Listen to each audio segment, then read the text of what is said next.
Steam নিয়ে নিলাম, একদম না। যখন ফেসিয়ালের প্রসেসিং চলবে তার আগেই শুধু হবে স্টিমিং। ম্যাম আরে স্টিমের অযথা মধ্যে তো পোর্সগুলো ওপেন করে আমার কিছু লাভ নেই, এতে কি হবে, নোংরাগুলো গিয়ে আবার ডুববে মুখে। ওরকম না, তুমি যদি মনে করো যে আমি স্কিনটাকে ক্লিয়ার করব তখনই আমি স্টিম নেব, তার আগে না। এতে কি হচ্ছে, স্টিম নেওয়ার জন্য পোর্সের মুখগুলো খুলে যাচ্ছে, ওপেন হয়ে যাচ্ছে, নোংরাগুলো পরিষ্কার করতে আমার সুবিধা হবে। ঠিক আছে ম্যাম স্টিমের মধ্যে অনেকে কিছু দেয়, মেশায় না? সেটা তো আমার যদি ঠান্ডা গরম ওর লাগে তখন, আর না হলে কিছু ভালো স্মেল দিলেও দিতে পারো। এটা ক্লিনজিং মিল্ক দিলাম, যাদের এক্সেস অয়েলি স্কিন তাদের জন্য নয়, ঠিক আছে? যাদের ড্রাই স্কিন তাদের হ্যাঁ হ্যাঁ, অয়েলি স্কিনের জন্য। অয়েলি স্কিনের জন্য এমনি ডাইরেক্ট স্ক্রাবার, জেল স্ক্রাবার, শুধু স্ক্রাবার না, জেল স্ক্রাবার না।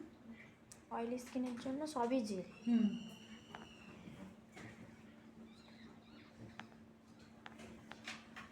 আর যদি ক্লিনিং মিল্ক না দিই,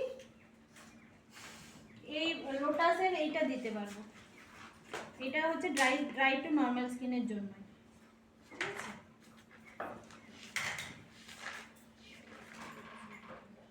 স্ক্রাবার না? হুম, এটা যারা প্রফেশনাল লাইনে কাজ করে তাদের জন্য।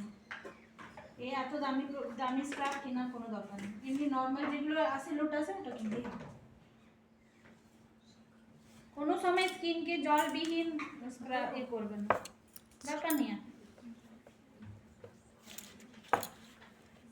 স্ক্রাবটা 5 থেকে 7 মিনিট করে দেবে ভালো করে, ঠিক আছে?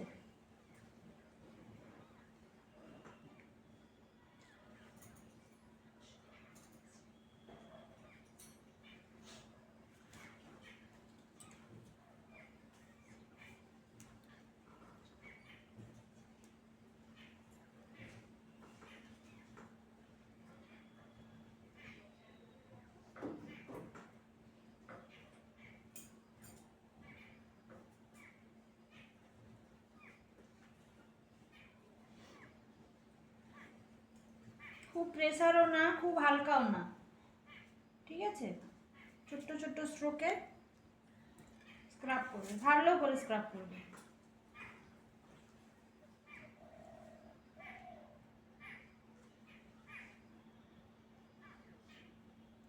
কপালটাও করবে সুন্দর ভাবে।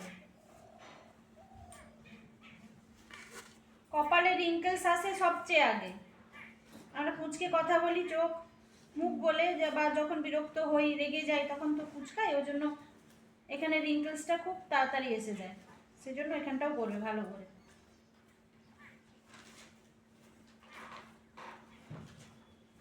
আর মুখের উপরের অংশ বলে এই জায়গাটা বেশি তাপ সবকিছু আগে লাগে আমাদের।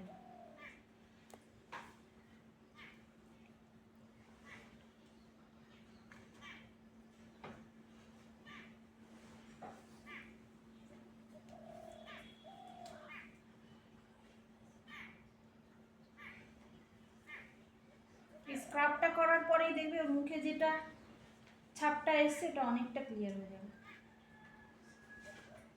প্রসেসিংগুলো লিখে নেবে নিজেরা পরপর কি করছি, ঠিক আছে?